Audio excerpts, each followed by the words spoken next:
There's a lie they told us when we were children, and we believed it for more than 40 years. The lie that a lonely boy found a friend from the stars. The lie that there is magic in abandonment. Tonight, I'm going to take the light off this film and show you what was always hiding in the dark of the toy closet. Because E.T. never came from space. E.T. never existed. What you cried over, watching that wrinkled creature leave on the ship, was the sound of a child's mind quietly shattering, and nobody noticed. Take a deep breath, because from this moment on, you will never be able to watch that ending the same way again. I know it hurts to hear this. I know this film is probably part of your childhood, that maybe you watched it in the lap of someone you loved, in a time when the world still felt gentle. And that's exactly why the truth hidden inside it is so disturbing. Because the most beautiful stories we're told as children are, so often, the ones that most need to hide something. Nostalgia is the most powerful makeup there is. It covers wounds with glitter. It turns tragedy into a fairy tale. And the work of this channel, the whole reason we exist, is to strip the glitter away, to wash off the makeup, to turn on the light in the dark room and show you what was really under the bed all along, while you slept thinking you were safe. And what was under Elliot's bed was not a lovable alien. It was the mind of a boy splitting in two. Let's start with the detail everyone finds beautiful, and that is actually the first symptom. E.T. and Elliot feel the same things. When one feels fear, the other feels fear. When one gets sick, the other gets sick in the same bed at the same moment with the same sickly pallor. When the creature gets drunk on beer in the kitchen, the boy gets drunk at school, in the middle of class, without touching a single drop of alcohol. Everyone watched this and thought it was telepathy, a magical, poetic connection from another world. But I want you to think with me, calmly, very calmly. What kind of being is this that has no body of its own, no feelings of its own, that exists only as an exact mirror of the pain of a single child? The answer is simple, and it is terrifying. A being that only reflects Elliot is Elliot. There are not two beings in that house. There is only one, a 10-year-old boy, and the ghost he fabricated so he wouldn't go insane alone. And pay attention to something the film does the entire time that you never noticed. The creature only exists when Elliot is near. It never appears alone to a stranger in a neutral way. It's never seen by a passerby on the street, a neighbor, a teacher. It only surfaces in the field of vision of those already inside the boy's circle. The siblings who share the same trauma, the same broken home, the same absent father. It's as if the hallucination had a radius, and that radius was exactly the size of that family's pain. The only ones who see E.T. are the ones who also need him, the ones who are also drowning, and that is not how a real alien works. That is exactly how a shared delusion works. There is even a clinical term for when one person's delusion contaminates those who are emotionally close and equally fragile. It's madness spreading by emotional contagion, from sibling to sibling, in the same fatherless house, each one clutching the same fantasy because none of them can face the truth alone. To understand where this ghost came from, we have to look inside that house before the first minute of the film, before the lights in the forest, before anything. Elliot's family was destroyed. The father left. He didn't die, didn't travel, didn't vanish in some heroic accident. He chose to leave. He packed his bags and traded that house, that exhausted mother, those 3 children, for another woman in Mexico. And every time the father's name comes up in the script, it's always tied to an absence that aches. The smell of his shirt, the cologne still sitting in the bathroom, the reminder that he should be there and he isn't.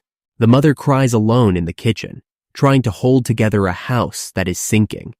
And in the middle of that silent shipwreck, there is a middle child. Not the oldest who pretends to be strong, not the youngest who is too small to understand. Elliot is the one who feels everything and who has no room at all to put what he feels. He is invisible. He is the child no one listens to, and the mind of an invisible child, crushed by an abandonment it can't even name. That mind will do whatever it takes to survive. And here is a truth that psychiatry knows well, and that haunts anyone who studies childhood development. A child never blames the parent who abandons them. Never. They don't have the emotional structure for it. To blame the father would mean admitting that the person who was supposed to protect them threw them away, and that is too big, too terrible, for a 10-year-old mind to bear. So the child does the only thing it can do. It turns the blame against itself. It thinks, somewhere deep and dark inside, that if the father left, it must be because it wasn't good enough, because it wasn't lovable enough, because there is something wrong, defective, repulsive about it, that made its own father prefer another life across the border. That poison runs in Elliot's veins from before the first scene. The silent conviction that he is the reason for the abandonment. And a child carrying that guilt desperately needs proof that it is still lovable, needs someone who chooses it, who stays, who needs it. And since no one in the real world will do that, because the mother is drowning in her own pain and the father simply won't return, the child's mind fabricates that someone out of nothing, a being that depends on it to survive, a being that needs it in order to get home, a being that, for the first time, puts Elliot in the role of the one who saves, who protects, who matters. For the first time in his life, that invisible boy is indispensable to another creature. And that, more than any adventure, is what keeps him chained to the hallucination. It isn't fun. It is the only proof he has that he deserves to exist. And what the mind does is create. Psychiatry has a name for this, and it isn't as pretty as alien telepathy. When a child suffers a trauma too early, too deep, too painful to be processed, its mind fractures. It cracks. And in that crack, it builds someone. A friend who will never leave. A friend who feels what it feels, who needs it, who will never pack his bags and trade it for another life. Elliot didn't find E.T. in the forest. Elliot gave birth to E.T. out of his own despair. That fragile creature, lost, abandoned by its own kind, that just wants to go home. Do you see it now? E.T. is literally Elliot describing himself. An abandoned being, a being left behind, a being that just wants someone to come back for it. Every time E.T. points at the sky and whispers that word, home, it isn't a ship he's calling. It's a father who is never coming back. Notice where the boy hides this creature, in the closet, among the stuffed animals. E.T. disguises himself among the plush toys because that is exactly what he is, deep down. A toy, a comfort object a child clutches in the dark so it won't be afraid. Like the blanket the baby won't let go of. Like the teddy bear that has to sleep beside you. Except Elliot is already too old for a teddy bear. So his mind created something more sophisticated, more alive, more real. Something that answers back. Something that walks through the house when the adults aren't looking. And this is where the part nobody wants to see begins. Let's go back to that scene everyone loves. The drunk scene. E.T. is home alone, opens the fridge, starts drinking can after can of beer, falls, stumbles, laughs to himself, knocks everything over. And at the same time, at school, Elliot starts to stagger. His speech slurs. He loses control of his body. He frees all the frogs that were going to be dissected in biology class. He climbs on a chair, and he forces a kiss on a girl in the middle of the room in front of everyone. We laugh at this. We think it's cute. But take the alien out of the equation for 1 second. What's left? What's left is a 10-year-old boy, alone, having a complete behavioral collapse. A boy who loses motor control, who speaks nonsense, who acts impulsively and without inhibition, aggressively even, and who afterward can't explain why he did any of it, because in his head, it wasn't him. It was E.T., it was the other one, it was the creature that was at home. This, in forensic psychiatry, has a name. It's called dissociation. It's when the mind, unable to bear the weight of a guilt or an impulse, pushes its own actions outside of itself. It wasn't me who did it. It was him. It was the other part of me that I don't recognize as mine. And I want you to understand the mechanism from the inside slowly, because this is where it gets truly sick. The mind of a traumatized child cannot hold two opposite feelings at the same time. It can't be, at once, the good boy his mother needs him to be, and the furious boy who wants to smash everything because his father abandoned him. Those two boys don't fit in the same body. So the mind does the only thing it knows how to do to survive that contradiction. It divides. It takes everything that is forbidden, everything that is shameful, everything the child feels it isn't allowed to feel, the rage, the desire, the urge to destroy, the impulse to kiss that girl, the craving to drink, to run, to scream, and it puts all of it inside the other, inside the creature. E.T. isn't just an imaginary friend. E.T. is the container for everything Elliot isn't allowed to be. That's why the creature is ugly, wrinkled, strange, out of place, because it carries what the child learned to hate in himself. Every time Elliot needs to do something the good part of him condemns, it's the creature who takes command. And afterward, when the dust settles and the mess is done, Elliot can look at the wreckage and say, with clean eyes, it wasn't me. It was him. I would never do that. That is the rotten heart of dissociation. It isn't pretending. The child believes it. The child needs to believe it, because the alternative, admitting that the monster is himself, is too unbearable for a 10-year-old mind to carry alone. Elliot is tearing his own life to pieces, and every destructive piece, every act of loss of control, he credits to that imaginary creature. The drunkenness didn't happen to the alien. It happened to the boy. It's Elliot secretly drinking away the pain of the father who vanished. It's Elliot locked inside the house, skipping school, isolating himself from the world, wrecking the kitchen in a fit of rage he can't contain. And every time reality becomes too unbearable, he switches off. He becomes the other. He becomes what he projected. And meanwhile, the mother moves through that house, seeing nothing. There's an entire scene where the woman walks through the kitchen and doesn't see the creature right in front of her, hidden among the toys. Everyone finds it charming. What a clever little boy. He hid the alien from his mom. But the truth is colder. The mother doesn't see E.T. because there is nothing to see. What's in front of her is her son, sick, sinking, and she is too blinded by her own pain to notice how deep that boy has already gone under. And before they arrive, there's that scene, the most iconic scene in the entire film, the bicycle that rises. The boy pedaling through the air, crossing the sky, with the creature in the basket, silhouetted against the enormous silver disk of the full moon. That image became the symbol of cinema, of childhood, of magic, of limitless imagination. And it is the saddest image in the whole film, if you know where to look. Because think with me, what is it to flee flying through the sky? What is it to escape gravity, to rise higher and higher, to leave the ground and the real world further and further behind? In the language of the mind, that has a very precise meaning. It's the delusion at its peak.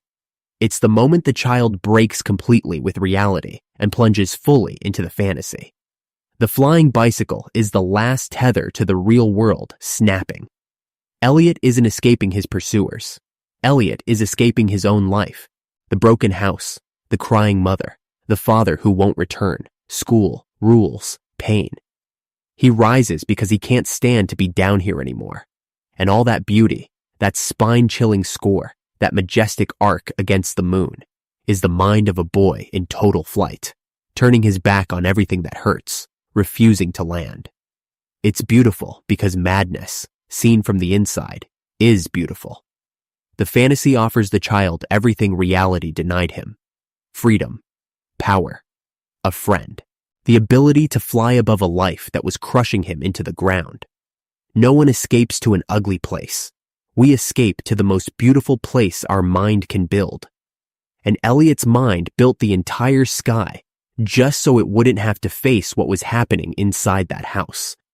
And at that exact point, when the boy is already completely submerged in his own fantasy, when he can no longer tell what is real from what is projection, when the creature already occupies more space in his mind than reality itself, when he is literally flying away from everything that is real, it's at that point that they arrive. The men in white. You remember them, those faceless figures. The government agents in isolation suits, with masks, With those transparent plastic tubes, they spread throughout the house, invading every room, sealing every door, turning the family's home into a labyrinth of plastic and cold light. The film taught you to hate these people. They're the villains. They come to steal the boy's friend. They come to dissect the creature, to cut it, study it, kill the magic. That's how you were taught to see it. But I need you to look again. Look without the soundtrack telling you what to feel. Look at what is really happening in that house. A family in crisis. A mother who can no longer control the situation. And a 10-year-old boy who has completely lost contact with reality, who has locked himself in a dark shed out back, lying on the cold floor, pale, feverish, delirious, talking to something no one else can see. Who arrives at a situation like that? Who invades a house in protective suits, with medical equipment, with stretchers, with oxygen tubes, isolating the environment, stabilizing the vital signs of a child who is dying?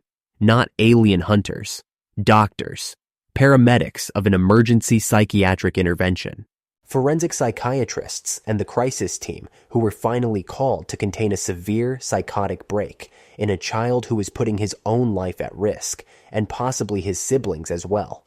And look at what the film does to our perception. Look at how it manipulates you without you noticing. The camera spends the entire film at the eye level of the children. Everything is filmed from below, from the point of view of someone who is just over 3 feet tall. The adults, when they appear faceless, cut off at the waist, gigantic, threatening, incomprehensible. And the men in white arrive exactly like that. Faceless, nameless, voiceless, just plastic figures and masks invading the child's safe world. But that isn't how those men really are. It's how Elliot perceives them. It's the persecutory hallucination of a boy in a break, who sees the doctors who came to save him as monsters who came to steal the only thing he loves. In the mind of someone in psychotic collapse, rescue looks like invasion. Help looks like attack. The hand reaching out to pull him back to reality looks like the claw coming to tear the fantasy away from him. And that's why the whole film makes you hate these people. Because you aren't seeing the scene from the outside with adult eyes. You're seeing it from inside the boy's delusion. You're locked in the paranoia with him. And when those men finally enter the house and cover everything in plastic and white, sterile light, what you're seeing is not a mothership landing, nor a secret government lab. You're seeing the rawest thing there is, a psychiatric ward being assembled on top of the life of a family that broke. A boy's bedroom becoming an ICU bed, childhood giving way to a medical chart, and notice the detail about the finger that glows and heals. Everyone remembers E.T.'s finger lighting up, touching a scrape, a cut, and healing it. Magical, right? But think about what a child in deep suffering most wants in the world. It wants the power to fix, to heal, to make the pain go away with a touch. Elliot lives in a house that is wounded in a way he can't fix.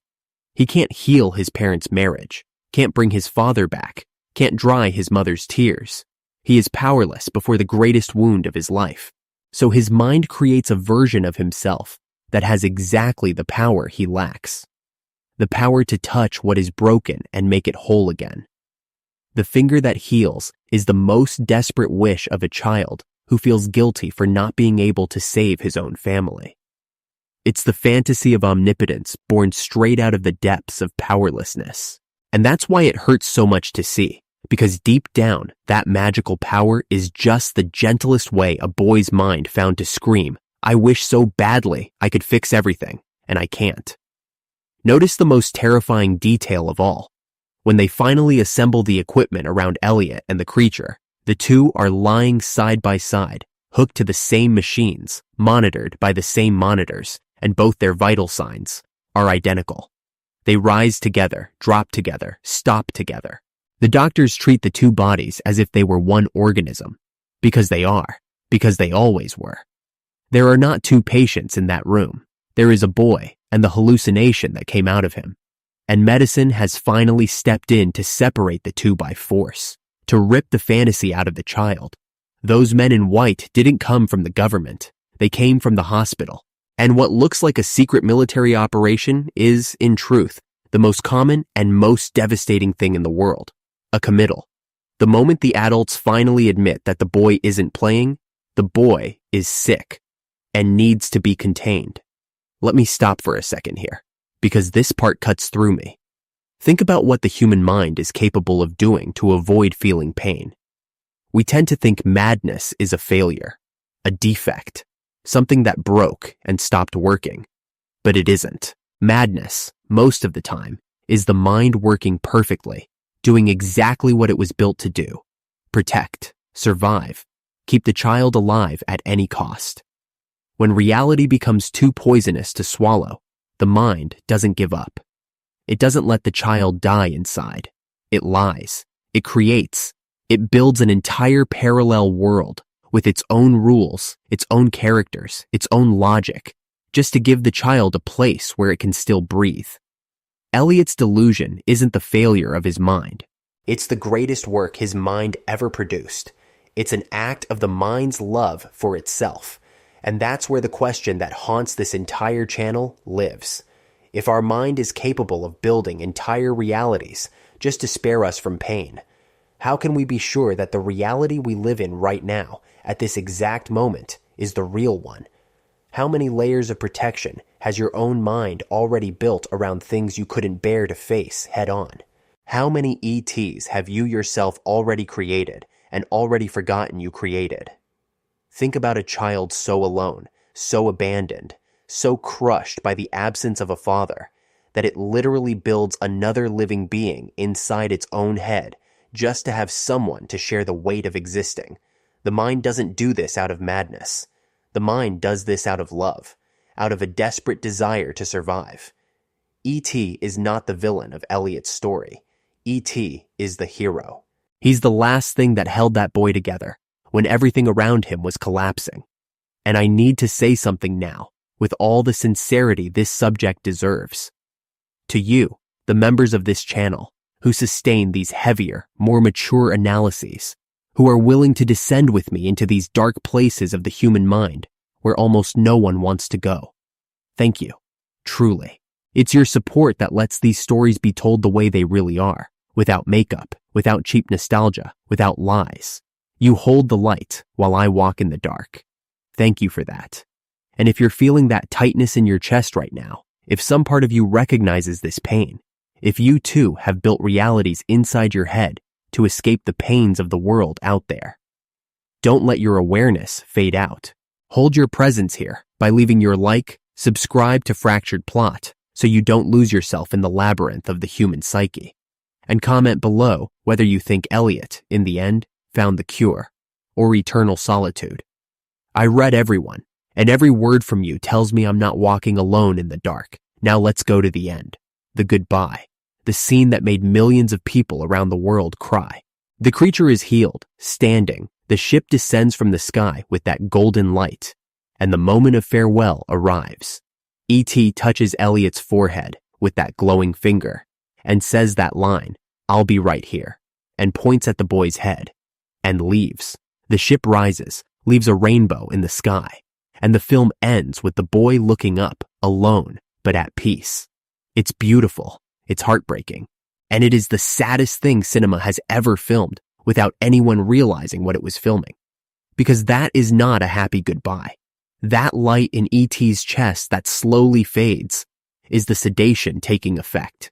It's the heavy medication finally reaching Elliot's brain and switching off, one by one, the circuits where that fantasy lived. When E.T. says, "I'll be right here," and points at the boy's head, he is telling the cruelest truth of all.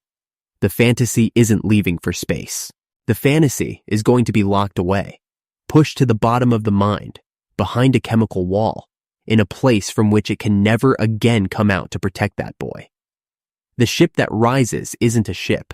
It's Elliot's consciousness lifting away from the pain, anesthetized, drugged, finally silenced.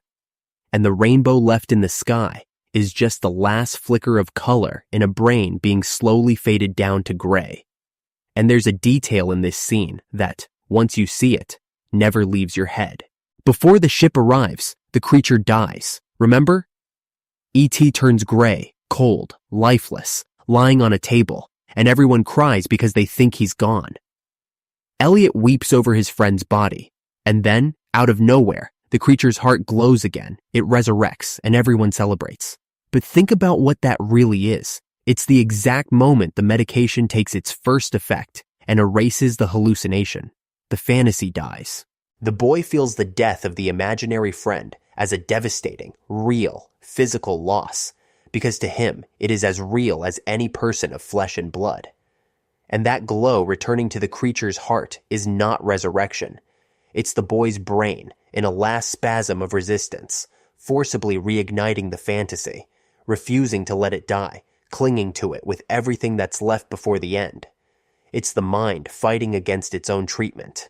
It's the illness giving one last scream before being silenced for good. And right after that last scream, the ship arrives. And this time, it's final. Think about what that last look means. The boy looks at the sky, and everyone reads it as hope. But it isn't hope, it's emptiness. It's the gaze of a child who has just been emptied out. The medication worked, the break was contained, the hallucination was neutralized. And what's left is a boy technically cured, technically healthy, technically back in reality, and completely hollow inside. They didn't save Elliot. They erased the only part of him that was still alive. The imagination that kept him whole, the creature that shared the pain with him, the only friend who never left, torn out, excised, replaced by a chemical calm that we, the adults, call a cure. And here is where the true horror of this story lives. It isn't the monster in the closet. The monster in the closet was the gentlest thing in the house. The horror is what happens after the monster is taken away. The horror is the silence that stays. It's the boy growing up without magic, without color, without that friend, learning to call it maturity. The simple act of no longer feeling anything. Learning that becoming an adult is accepting the cold, gray, mysteryless world exactly as it is. E.T. didn't go home. E.T. died. He died sedated, inside a boy's head, so that boy could be considered normal again. And the most disturbing thing of all is that we watched that death and applauded. We call it the most beautiful ending in the history of cinema. We cried with emotion, watching a child being lobotomized by his own pain.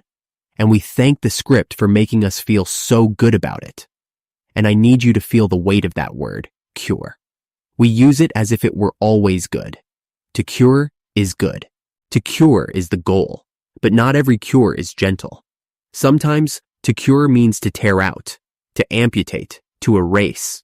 When the medicine can't tell the illness apart from what a person has that is most alive, it kills them both together. And that's what happened to Elliot. His pain was real, yes. The suffering was real. The child did need help. That's true. I'm not saying they should have let the boy sink. But look at what the cure did.